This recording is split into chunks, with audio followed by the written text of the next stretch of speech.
Friends, यहाँ पे हम हॉस्पिटल से लौट रहे हैं और कब कौन सी मुसीबत आ जाए कुछ अता पता नहीं होता है, इसलिए हमेशा अपने बुरे वक्त के लिए ना अच्छे वक्त में घमंड ना करो, बुरे वक्त के लिए हमेशा तैयार रहना चाहिए। क्योंकि हमको ऐसा लगता है ना, बुरा वक्त ना बिल्कुल भी पूछ के नहीं आता, कब क्या मुसीबत आ जाए कुछ पता नहीं। तो यहाँ पे शौर्य का एक बहुत अच्छा दोस्त है एकांश, उसकी का फ़ोन आया और सडनली और हड़बड़ा के बोला कि जल्दी मम्मी पापा को भेजो मेरे घर में, और मेरे घर में मेरी मम्मी बेहोश हो गई हैं। तो हम लोग जैसे तैसे जैसे भी थे, हम लोग 5 मिनट के अंदर मतलब तुरंत ही कार निकाले और उसके घर पहुँचे। तो उसकी मम्मी की देखे तबीयत बहुत ज़्यादा ख़राब थी, मतलब बिल्कुल होश में नहीं थी और मतलब उनका काम बिल्कुल नहीं कर रहा था, बॉडी बिल्कुल काम नहीं करता, वॉमिटिंग टाइप का खूब भयंकर हो रहा था, खाली मतलब वो भी उल्टी भी बाहर नहीं हो पा रही थी, समझ लीजिए आप। तो फिर हम लोग ले दे के उनको किसी भी तरीके से पहले डिस्ट्रिक्ट हॉस्पिटल लेके गए। फिर डिस्ट्रिक्ट हॉस्पिटल में लेके गए तो वहाँ पे जैसे होता नहीं, सारी जांचें बाहर लिख देते हैं डिस्ट्रिक्ट में, तो हमको लगा कि ये डिसीजन हम लोग का सही नहीं है। और वहाँ पे डॉक्टर ने बताया भी कि मतलब इनडायरेक्ट हिंट भी किया। तो मुझे फिर मैंने उन्हीं के पापा को सजेस्ट किया, मैंने कहा भैया इनको प्राइवेट हॉस्पिटल लेके जाइए। तो यहाँ पे एक हॉस्पिटल है, अच्छा है, जो रायबरेली से होंगे वो जान रहे होंगे, सीमहेंस हॉस्पिटल। तो फिर वहाँ लेके आए हम लोग और उसके बाद उनके बेटे भी पहुँच गए, उनके परिवार से भी लोग पहुँच गए।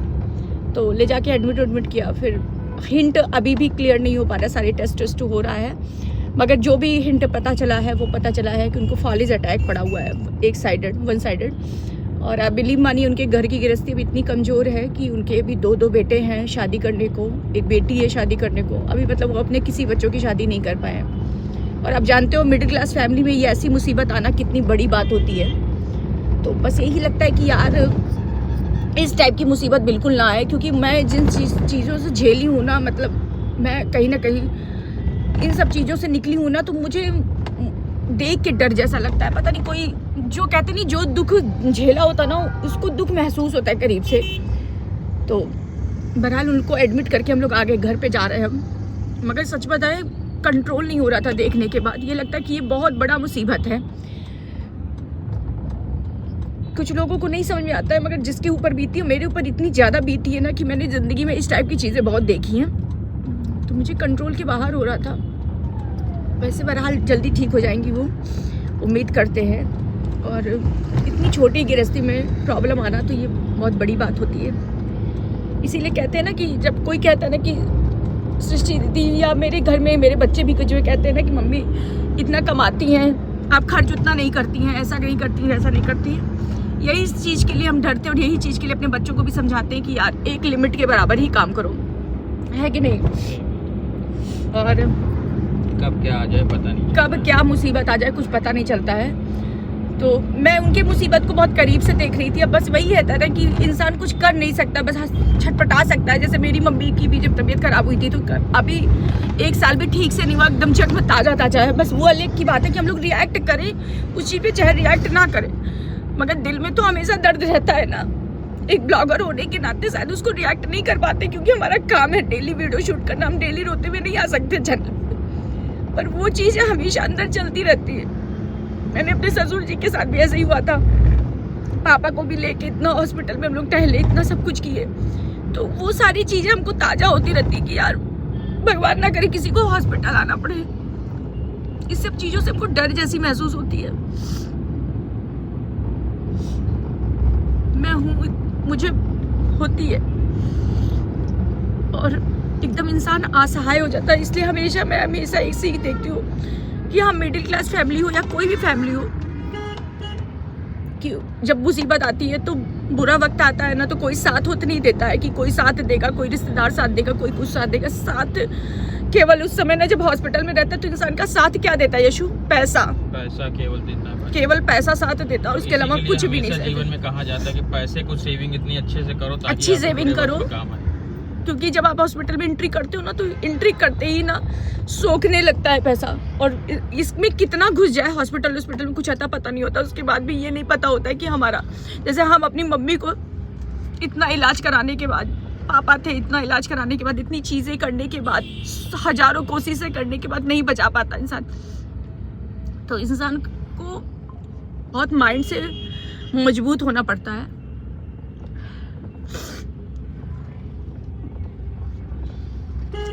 हमें बहुत इमोशनल होती हूँ मैं इन सब चीज़ों को देख करके। मेरा दिमाग काम करना वहाँ पे बंद हो गया था पर हम इनसे यही कह, हमने कहा चलो यार, नहीं तो मैं बर्दाश्त ही नहीं कर पाऊंगी ये सब चीज़ें। वैसे बहरहाल उनका सब ट्रीटमेंट वहाँ अच्छा ही होगा, क्योंकि हॉस्पिटल बहुत अच्छा है। उनको घर मतलब हॉस्पिटल के बाहर जाने की कोई ज़रूरत नहीं होगी, क्योंकि वहाँ पे ऐसा हॉस्पिटल है कि सारे जितने भी टेस्ट सब कुछ वहीं पे हो जाएंगी। ऐसे रहता वहाँ पे डिस्ट्रिक्ट पे रहता तो इधर उधर दौड़ाते, पर वहाँ पे ऐसा दिक्कत नहीं है डिस्ट्रिक्ट में। इसीलिए हम बाद में मना कर, पहले तुम डिस्ट्रिक्ट लेके गए, फिर बाद में हम इन्हीं से कहे, हमने उनके पापा से भी कहे भैया यहाँ से लेके चलिए, नहीं तो पहले हमको लगा जो हो सकता है ना बीपी कमजोर हो या शुगर कमजोर हो, इस टाइप का प्रॉब्लम होता है ना, जैसे डाउन हो जाता है तो अचानक से इंसान भी हो सकता है, चक्कर वगैरह की समस्याएं आती रहती। हम लोग को यही लगा पहले फर्स्ट टाइम, लेकिन वहाँ कुछ अलग ही रिजल्ट आया तो फिर जब मुझे लगा कि अलग रिजल्ट आ गया, पहले मुझे लगा कि बीपी डाउन होगा, हो सकता है इसलिए हो रहा हो। प्राथमिक उपचार हो जाए, उसके बाद जैसा होगा ट्रीटमेंट देखा जाएगा। लेकिन वहाँ कुछ अलग समझ में आया तो फिर लगा कि नहीं, कुछ अच्छी जगह ट्रीटमेंट कराया जहाँ तत्काल से तत्काल सुविधा मिले और क्या कहते हैं चीजें सही हो जाएं। बस महादेव है कि सब कुछ सही कर दें, सही कर दे। यहाँ पे देखो घर भी पहुँच गए हम लोग। हॉर्न बजाओ, चलो शायद आ गया, पता नहीं है भी कि नहीं, क्योंकि तेजस भी हम लोग के साथ निकल गए थे, तो वहाँ पे उनके घर के सदस्य ज़्यादा हो गए थे। तो हम लोग तेजस से कहे कि मतलब मेरे घर से लगभग 1.5 किलोमीटर होगा इनका घर ना, तो हमने तेजस से कहा तुम चलो घर पे चलो और हम इन लोगों को लेके चलते हैं। चढ़ा लो चाहे तो गाड़ी ना, उनको पकड़ लो बेटा, वायरस ए बेटा वायरस को पकड़ लो।